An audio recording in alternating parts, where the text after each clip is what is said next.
Assalamu alaikum and hello to my non-Muslim viewers. Today I'm going to be talking about slavery in Judaism, Christianity, and Islam in the Greco-Roman world.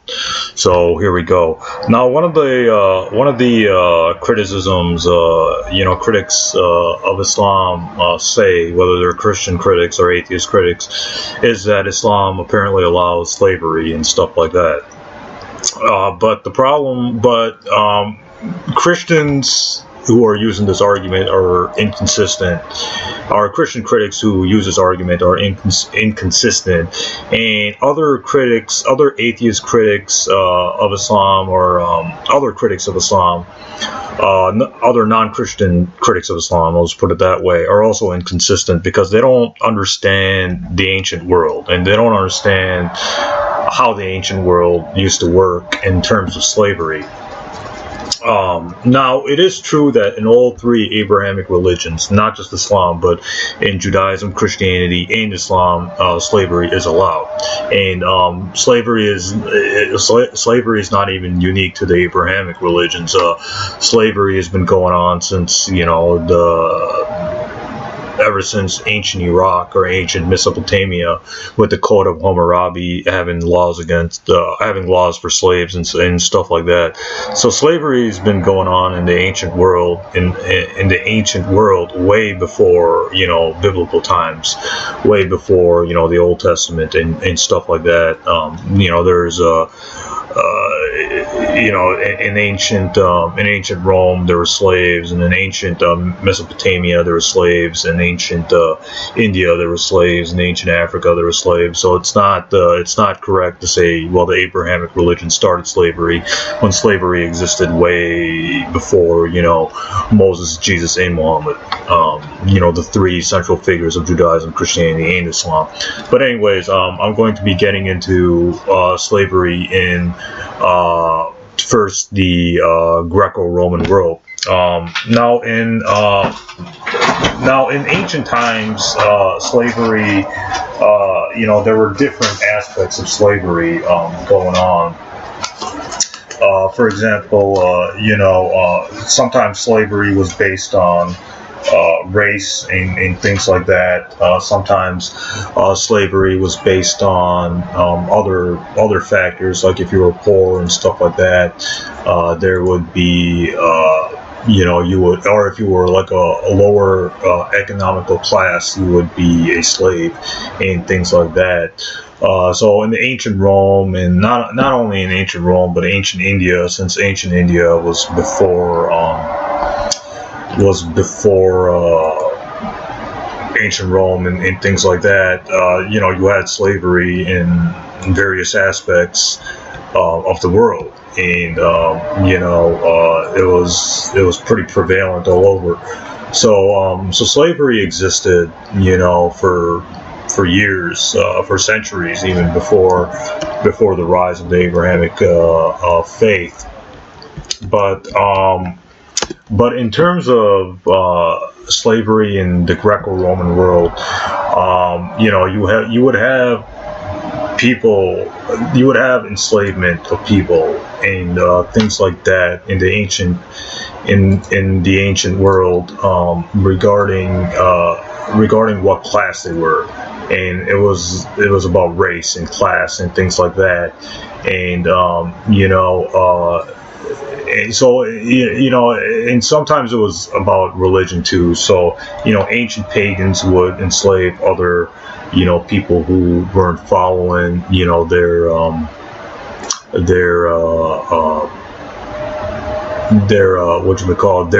other pagan religions and things like that. So slavery existed in the Greco-Roman world. There was the Greco-Roman slave system, and freeing slaves was an acceptable, even praiseworthy act of charity. So setting slaves free was something that the ancient, something that Greco-Roman world would have at times, but there's a really good book by Thomas Wielder, man, called Greek and Roman Slavery, copyright 1981, where he really discusses slavery in the Greco-Roman world. So I highly recommend that. So let's begin with slavery in the Old Testament.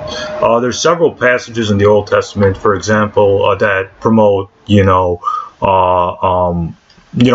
Bible identifies different categories of slaves, including female Hebrew slaves, male Hebrew slaves, non-Hebrew slaves, and hereditary slaves. For female slaves, see Exodus chapter 21, verse 7 through 11. So Exodus 21, 7 through 11 says female slaves can be sold by their fathers and enslaved for life. So male slaves also can become permanent slaves in Exodus chapter 21, verse 2 to 5. You can also trade and enslave non-Hebrews or non-Jews in Leviticus chapter 25, verse 44. And this, by any standard, is race or ethnicity based. And Leviticus chapter 25, verse 44 and 46, explicitly allows slaves to be bought from foreign nations or foreigners living in Israel. And for further regulations regarding slaves, see Deuteronomy chapter 24, verse 7, and Deuteronomy chapter. So hereditary slaves were born into slavery, and there's no apparent way they could be obtained for freedom. So the Bible endorses various types of slavery, though biblical literalists only want to talk about one version and claim it wasn't really so bad.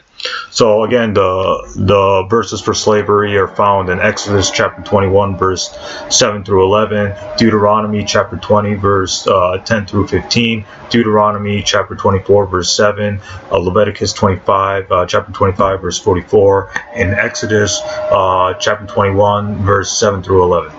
Of course, there were different types of slaves. For example, there were female slaves, there were male slaves, non-Hebrew slaves, etc. So, and you could even beat slaves according to the Bible in Exodus chapter 21, verse 20 through 21, Exodus chapter 21, verse 26 through 27. And the Bible also allowed the slave trade, so Hebrews were not allowed to abduct a fellow Hebrews and sell them. So this was Exodus chapter 21, verse 16. So, non-Jews, so Jews could enslave non-Jews according to Exodus chapter 21, verse 16, Leviticus chapter 25, verse 44, Deuteronomy chapter 24, verse 7.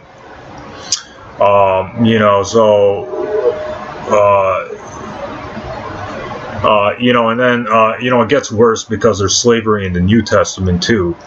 Now in the slavery in the New Testament, is all over, is in places, and it's kind of clear that Jesus or Paul, and Paul authored some of the New Testament.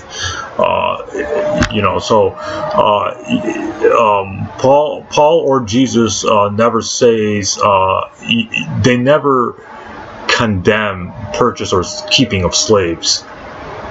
Paul and Jesus allowed slavery. They never called for they never called for the cancellation of purchasing or keeping slaves. So in the New Testament, there's obvious meanings of the stories in which Jesus employs slaves as example. So this is proof that Jesus thought it was fine to use slaves And Jesus never says, oh, by the way, there shouldn't even be slaves, and the way they are treated in these stories is wrong. So Jesus accepted slavery in the New Testament. Indeed, so even Jesus, allows slavery, or he had no problem with it. For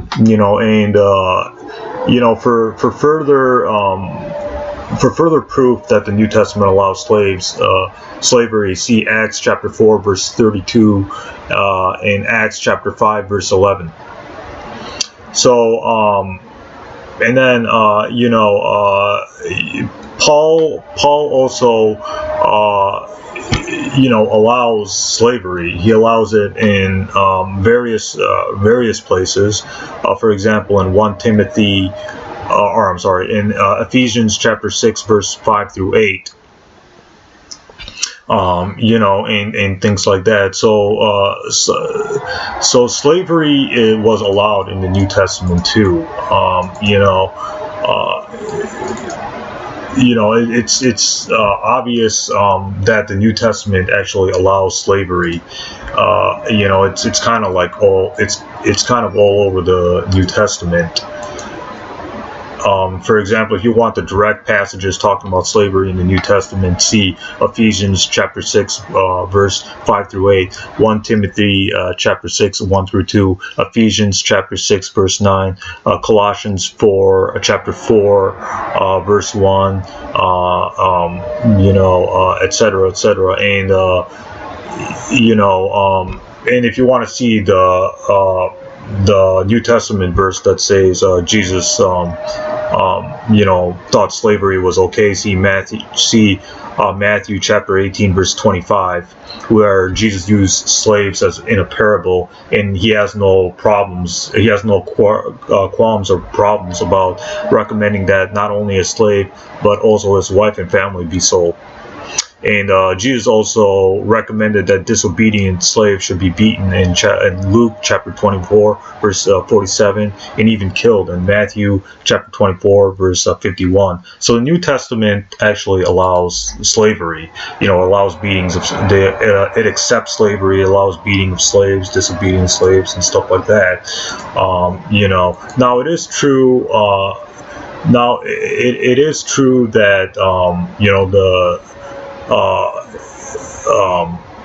that it is true that Paul in the New Testament says that masters should treat their slaves well. That's true, but Paul never says that slaves are equals. Paul thinks that slaves are inferior to their masters, or slaves must obey their masters and everything, in Ephesians chapter 6 verse 5 through 8. So, you can see that the New Testament allowed slavery and things like that. Now, what about Islam? It is true that Islam allows slavery, but Islam has a different view of slavery than the Bible, than both the Old and New Testaments. For example, the Quran says that the Quran actually recommends, freeing slaves and things like that. And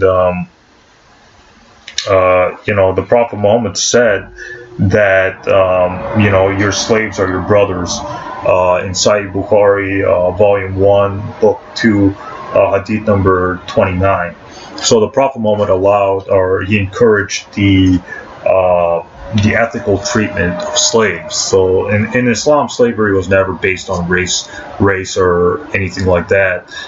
Slavery was like they're your servants. It's not like slaves. It's not like slavery in the early Americas, where the whites would enslave the blacks and they would consider the blacks to be inferior and stuff like that. No, that's not the case.